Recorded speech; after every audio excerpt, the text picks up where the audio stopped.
Here. Glad to see you. Now for something completely different. So far, everyone's been talking about intelligence explosions in the future. I want to talk about an intelligence explosion that took place in the past. And in particular, what we've seen is just some enormous gains in people's scores on IQ tests all around the world. And I want to talk about the magnitude of those changes, introduce you to them, what exactly has changed in the test, because it's interesting to get inside the test and to see what's changed to get some idea of what might be going on. I want to talk about whether those IQ test scores reflect real gains in intelligence as we think about it, and then maybe talk about what might have caused those gains, and finally talk about some implications of them. So, first of all, let me try to convince you, if you aren't already convinced, that in fact intelligence tests do measure something that's really important. So take the Armed Forces Qualifications Test, one type of IQ test correlates very highly with other types of IQ tests. If you want to know one thing about a 14-year-old kid in the National Longitudinal Survey to know what their life is going to look like when they're in their mid-20s, you want to know their AFQT score. Knowing their parents' background, their education, their income, any one of those things won't tell you as much in terms of explaining variance in outcomes as their AFQT score will. If you put everything that we have about the person's background in the NLSY, and that's a whole heck of a lot of stuff together, you can approach or maybe do better than the AFQT, but it's close. So it's an important predictor of life outcomes. And if you want to focus on things that are more closely related to IQ, like educational outcomes, the correlations are even higher there. And it seems that if we can improve people's cognitive ability, we can substantially affect their ability to learn in their life outcomes. What do IQ tests measure? Well, in fact, they have a very wide variety of different types of tests that measure very different sorts of things. So the most commonly used commercial tests, like the Wechsler or the Stanford-Binet or the Woodcock-Johnson, have a whole battery of different types of tasks that look very, very substantially unrelated. And we'll talk a little bit more about what those are a little bit later on. And they measure a range of abilities from what psychologists refer to as fluid abilities to those which are referred to more as crystallized ability, which you can think of roughly as something like computing power or horsepower on the fluid side, and accumulated knowledge as a result of the application of that fluid ability on the crystallized side. Well, why, if we want a test of intelligence, are we measuring these crystallized abilities? Well, those are the commercial tests. They care a lot about their reliability, their external reliability. It turns out that if you get them a little bit dirty with some things like motivation and some other things that probably go into explaining crystallized ability besides fluid ability, then they do a better job of predicting life outcomes and predicting job performance and things like that, which is why people buy the tests. But there are pure tests, such as Raven's progressive matrices, or more or less pure tests of reasoning ability, as pure as you can get. And those sorts of things just look at how you can deal with new, unique, abstract problems and solve them as they become increasingly more complex and quantifiable sort of ways. The argument, though, is that it doesn't matter much whether you use the crystallized tests or the more fluid tests, because all of them are going to be relatively highly correlated, and you get enough of them together and you average them together and you get this one thing that's sort of underlying all of them, this general cognitive ability. Well, what is this general cognitive ability? I'm going to talk about my view of what it is a little bit later on, but for now let's talk about the way psychologists generally think about it.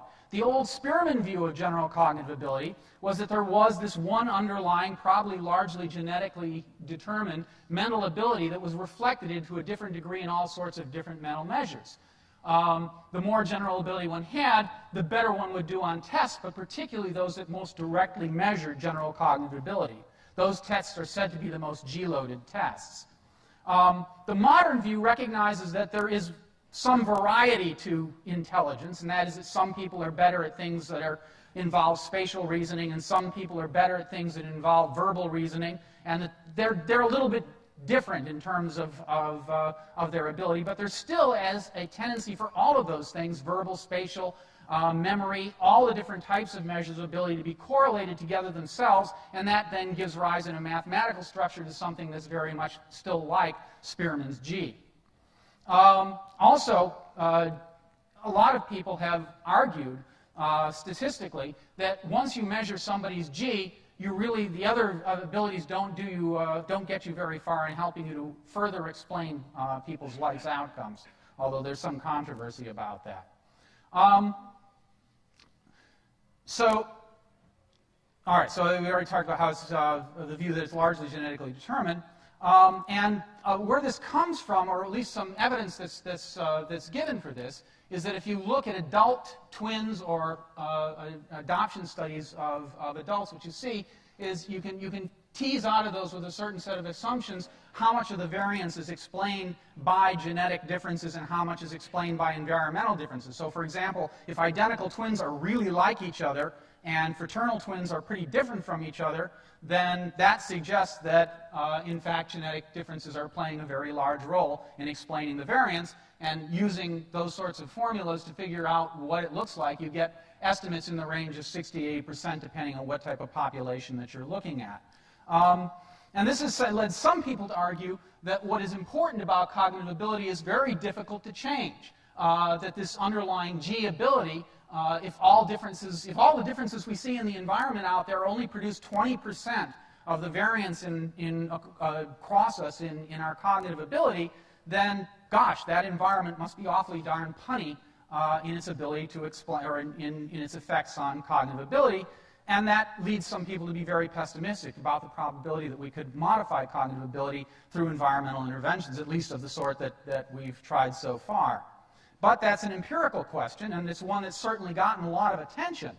And so, for example, back in the 60s and 70s, there were a number of experimental preschool programs that were carefully done treatment-controlled randomization programs where they put young kids who were at risk, particularly for mental retardation, into highly enriched environments.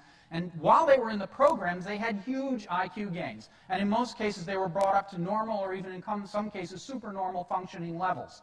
The bad news is that once the programs ended, you can just see like an exponential decay of their IQ scores relative to the control groups, and they revert back to IQs that are statistically indistinguishable from those in the control groups in most cases. And even in the one case where we still have statistically significant differences in one of those programs 20 years later, they're much smaller now when the kids are in the 20s than they were back when they were in the program. So that's one piece of evidence suggesting that if IQ is modifiable, it's only for very short periods of time. Similarly, there's things we can look at what happens in adoption. Again, we see this big boost in kids' IQs while they're in adopted families that are better than the families that they would have come from. But again, evidence that by the time they get away from those families and they're in their 20s, that the IQ gains have largely disappeared, and they don't look all that. At least they're no longer. Their IQs are no longer correlated. They're much more strongly correlated. They are very strongly correlated with their biological parents' IQs, but they aren't very highly correlated with the adoptive parents' IQs at all, and not statistically significantly so. And then these BG studies have ways of looking at the same thing and see much the same thing, that across a wide range of different types of studies, the same sort of thing, that once kids move out on their own, the influence of the family that they grew up in diminishes to effectively zero, according to these studies. In contrast, what we see in what's been going on over time is that there are huge secular gains that affect people at all points in their life. It's been dubbed the Flynn effect. These gains are of 1 standard deviation or more, or 15 IQ points or more a generation. And almost certainly environmental in origin, because you can't really come up with a good theory that explains why genetics would have changed that fast, and heterosis doesn't work because it's just not as strong enough. The effects of heterosis on IQ just aren't sufficiently strong. And these gains have been seen in every country that's been examined. So, for example, a couple of different tests. The WISC is for kids, the WACE is for adults. Roughly the same period of time, roughly the same gains in terms of IQ points, a standard deviation or more. You tend to see the biggest gains on a test called Raven's progressive matrices, which is one of these tests which is just pure logical reasoning. You have a pattern that you observe with one or more different elements to the pattern. The pattern becomes increasingly complex as you move to more complex questions, and then distractors are introduced, and more distractors are introduced to make the pattern harder to spot. And what we've seen is that particular test and derivatives of it have seen huge gains. So in Great Britain, in France, you see some of the large gains. In Kenya, this was one small village that underwent a relatively rapid modernization program at the hands of some missionaries, and you have before and after Raven's readings for that group. Last two, you've got two different readings for Denmark at different points in time. This is something I'll get back to briefly later on, and that's that in some of the Scandinavian countries, there's some evidence that the IQ gains are slowing down in recent years. So, getting inside IQ gains, here's the subtests of the Wechsler Adult Intelligence Scale, or some of the subtests, and gains on them over a relatively long period of time. These have been calculated by my frequent co-author, Jim Flynn. Arithmetic, solving simple word problems in the context of the test. Hardly any gain at all. Information, for example, how far is it from New York to Paris? Do you know that or not? Modest gains, but nothing compared to what's going to come later. Picture completion. You're shown a picture and asked what's missing from the picture. Again, we're starting to get into somewhat more on-the-spot sort of problem-solving things, and we see somewhat bigger gains. Block design. You're given a set of blocks and told to, with different patterns on them, and you're told to put them together to replicate a picture that you see in front of you. Pretty abstract test, and it's up there. Coding. You're given a set of symbols. You're told that they map into another set of symbols, and then you're given a set of symbols in the first that are coded in the first way, and you have to translate them into the second way really quickly. Big gains there. Now, vocabulary is kind of funny because it depends on where you're looking at, which test you're looking at. The gains on the WAIS are big, but the gains on the WISC are really small, which is kind of funny because how are kids not getting more vocabulary, but their parents are? And actually, there's another piece of information here, which is something like the Wechsler Adult Intelligence Scales vocabulary test has been given on the General Social Survey every year since the 1970s, or at least relatively frequently, and that doesn't show any increase either. And so there's something funny about vocabulary. Similarities, what do dawn and dusk have in common? What do rabbits and dogs have in common? So those are again, sort of on-the-spot problem solving. We'll have to put those things into category. What's the most salient category to put them into? Biggest gains there. And then, as I said, really, really big gains on Raven's progressive matrices. So generalizations about these gains, they're biggest on tests of fluid reasoning, on-the-spot problem solutions of novel problems. Raven's progressive matrices, similarities on the WISC and the WAIS. Little or no progress on learned skills such as math. And again, we see little or no progress on the National Assessment of Educational Progress and the SAT. And vocabulary is unchanged on the WISC and in the General Social Survey. So that's what we can sort of say about the nature of these gains. So are these gains real? Well, there's a line of argument that says, no, these gains aren't real, and the reason why they're not real is because, well, okay, if we look at a cross-section of people and we see that people who are smarter than other people gain a certain amount over them in expected value terms on each one of those different tests that we looked at. So they're a lot smarter on this test, they're somewhat more smarter on this test on average, somewhat more on this and this.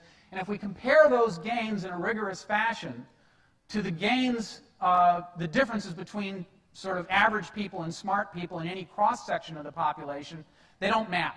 They don't correlate that well. They correlate a little bit positively, but not anywhere near as positively as you might like if you were just moving out along that G vector. And so that's led one group of people to essentially argue, say, well, if we really were getting smarter, wouldn't we be improving in all these dimensions in roughly the same proportions that a smart person is better than them than a less smart person?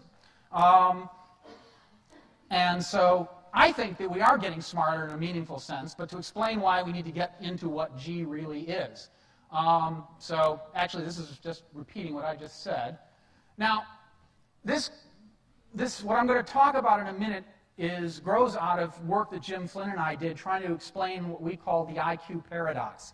And the IQ paradox takes us a little bit aside for a minute to talk about a problem that we face if we take these 2 bits of information that I gave you about the malleability of cognitive ability seriously. So on the one hand, there's this argument that if all of the environmental variation that we see in the world only produces 20% of the variation in cognitive ability, that, gosh, it must be awfully punny and awfully weak, and so environment can't matter very much. But on the other hand, we've got all of these examples, and in particular, if nothing else, the Flynn effect, showing that, in fact, IQ scores, which should be subject to this reasoning just as much as G is, since supposedly IQ scores are mainly reflecting this G, that it somehow or another we have been able to change it. So that's what we call the paradox, and we came up with a solution to that paradox that we think works pretty well, and I've tried to expand on it recently in some work that I've done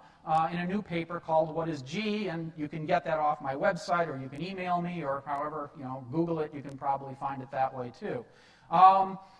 That paper presents a mathematical model with multiple abilities that I'm going to try to describe to you verbally in a moment that can explain all of the important facts about G and can explain why it is that we can have both large genetic effects in a cross-section of individuals, but also why over time or across social groups we can have very, very large important effects for environment. So, a basketball analogy to explain it. Suppose counterfactually, probably, that there's no correlation between physical attributes that make one a good basketball player when you're very, very young. So height and speed and agility and coordination, they're all sort of off on their own, going in different directions. If that were true, I would argue that scores of very young people who had never played basketball or other sports on tests of basketball skills, discrete skills like shooting, dribbling, passing, they wouldn't be very highly correlated. So you wouldn't see a basketball G if you were looking at really little kids in a world like this.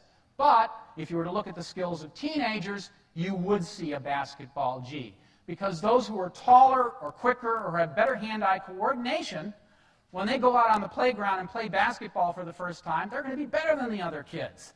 And as a result of being better than the other kids, they're going to like playing basketball more. And if they like playing basketball more, they're going to play basketball more. And furthermore, they're going to get good at it. And if they get good at it, some coach is going to spot them and say, hey, I want you for the team. And so then they're on the basketball team. Now they're getting professional coaching. 15 years later, the kid who wasn't very good went home and watched cartoons. He's overweight, doesn't play basketball, doesn't play any sports, has no basketball skills whatsoever. And the kid who is was a little bit better than the other ones, and so got this spiral, this upward spiral of good results.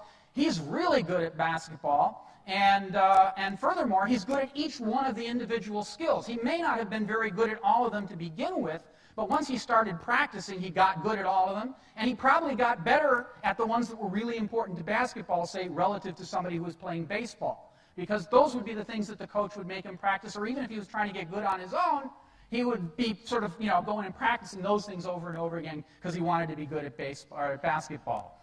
And so this sort of dynamic feedback loop, I argue, can produce the G phenomena in the absence of any physiological substrate that would produce it. Now, do I think there's no physiological substrate behind it? No, I think that there probably is, just like I think there probably would be some basketball G among some kids. But what we see when we take and do mental tests is going to be some confounding of those two processes. And if I'm right that the social process is probably a lot more important than the physiological process in explaining the correlations, it's going to be dominating over those physiological things. So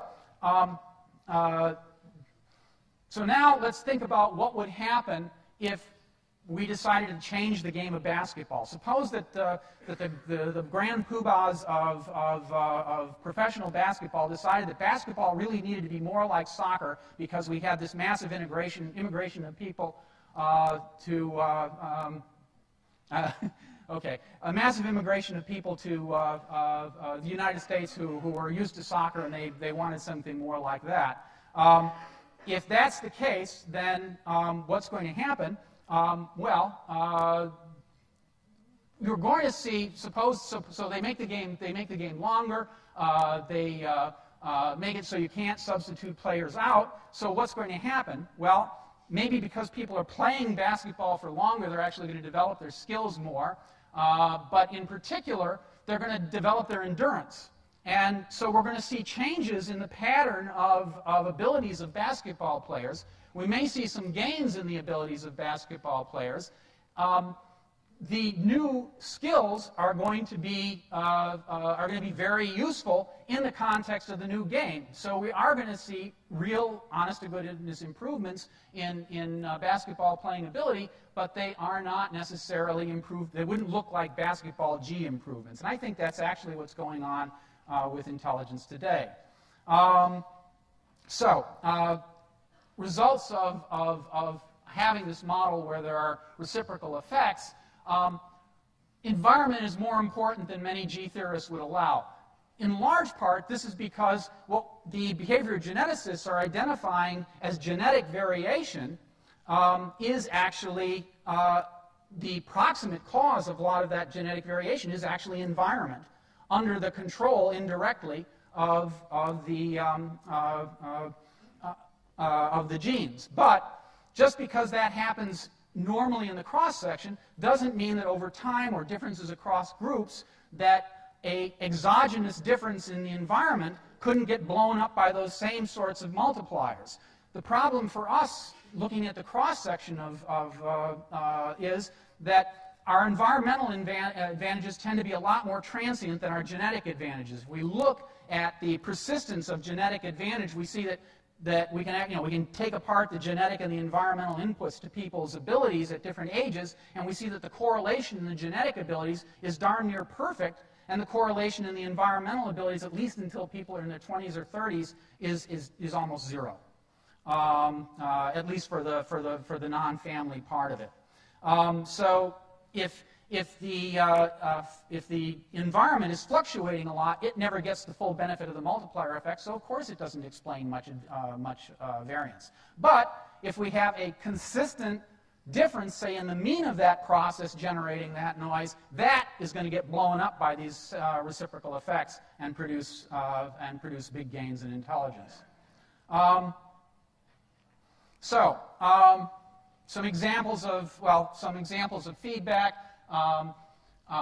Smarter people getting interested in complex leisure activities, which means it's easier to find people to play with. So the feedback loops don't only have to be within the individual, as they were in the basketball game that I was talking about. They can be social as well. And we think that's actually a big part of explaining the IQ gains over time, is these sorts of things that are going on. Smarter people means jobs can be more complex, which means more demands on individuals' ability, which means people get smarter still, which means you can make jobs more and more difficult. So for example, there are people back in 1918 saying, well, we can never have more doctors and lawyers and business managers than we have today, which is a very small fraction of the population compared to what we have now, because their IQs, the IQs of, you need to have at least an IQ of 120 back in those old terms, or 115 to do one of these jobs, and there's only so many people who have that, and whereas today, because of the IQ gains, I would argue, we can actually have a much larger fraction of the population in those sorts of jobs. Why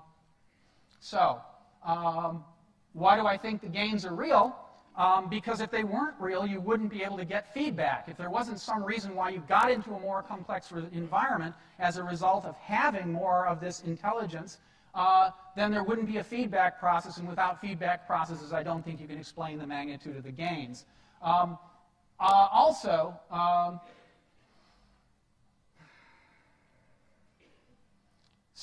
like I said, the gains are biggest, I would argue, in the areas where the demands from the working world have, in fact, grown the most. So on-the-spot problem solving is something that you need to be able to do to fit into the professional, managerial, technical job of today. You probably don't need to improve your arithmetic skills over all that much over what they were in the past, since you got pocket calculators. And you probably don't need to know what the capital of Oklahoma is anymore, because I can just Google it right here.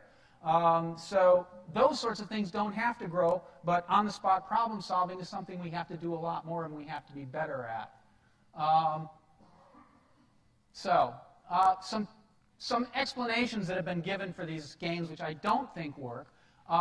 First of all, one common explanation for this is improved nutrition. Well, the gains have been continuing even past the point where things like height gains have not been going on in some countries. So, it's hard to argue that there have been really big improvements in nutrition in the United States, say, since the 1970s, and yet it looks like IQ gains have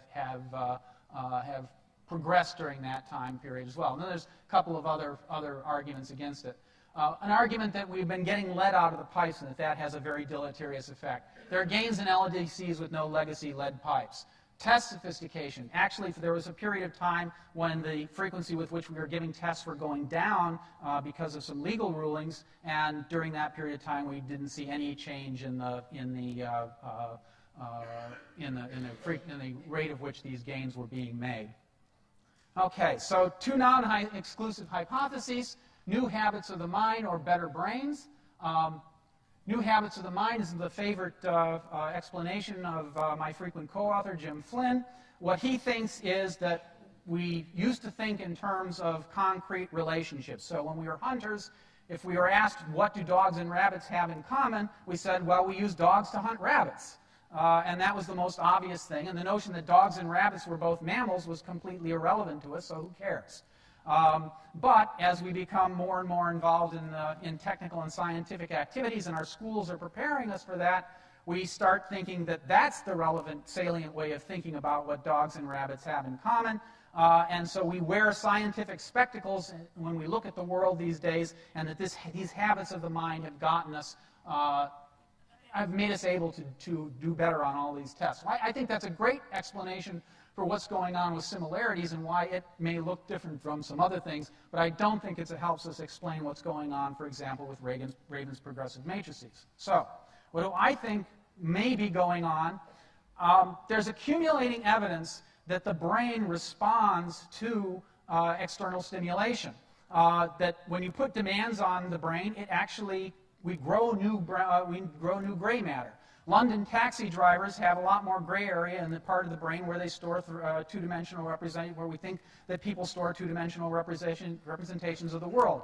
People who were taught to juggle and then were forced to juggle a lot and then stopped juggling showed increase in the gray matter in the area of the brains that are particularly taxed by juggling, and then a drop-off in it. And most recently, playing Tetris, again, areas of the brain that are identified that are involved in playing the game. We see from structural MRI that there's growth in gray matter in those areas. So because functions can be localized, we can increase some without others, and I think this helps explain why we can see big gains in some areas and not in others. So what's next? We've seen that there's some evidence that the gains may be topping out. This could be due to the timing of the studies relative to economic problems, because I've got some evidence that shows there's about a 0.7 correlation between economic growth and IQ growth. There's some problems with the data that we have to resolve, but I'm hoping to publish that soon. To the extent that the gains are due to habits of the mind, that probably means that we should be seeing them petering out fairly quickly, and that's one of the arguments why I think it's not. I think we should have probably seen that long ago, so I am less pessimistic than my frequent colleague about that. However, if the gains are due to increasing gray matter, this suggests some very intriguing possibilities. So there may be ways that we could stimulate our brains to work harder and thus allow us to develop gray matter quicker. We may actually be able to intervene directly with drugs that help promote the growth of gray matter. We might be able to speed up the feedback loops that are within our brains that are producing, allow us to produce these gains. And beyond the brain, I'm already cybernetically enhanced. I was sitting in the back Googling and writing on Facebook and communicating with friends all over the world. The frequency with which I actually see the people who I'm writing papers with has dropped enormously, but the frequency with which I communicate with them has grown enormously over a relatively short period of time. So I don't think cybernetic enhancement is something that's in the future. It's already with us today. And I suspect it's going to be a continuous process. And as our worlds become more and more virtual, that may speed up the feedback cycles and, in fact, increase our ability even faster. So at that point, I'm going to stop and take questions. Thank you.